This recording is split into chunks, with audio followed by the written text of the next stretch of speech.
everyone, I'm Mokgadi Icveng, a chef and food activist based in Johannesburg, South Africa.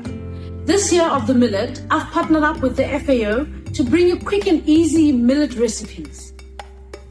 This next recipe uses one of my favorite millets, which is sorghum, or mabele as we call it here in South Africa.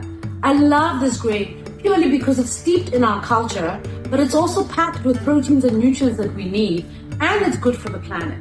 The sorghum, ginger, and orange cake uses seasonal oranges, dates instead of sugar, and ginger to make it warming and delicious.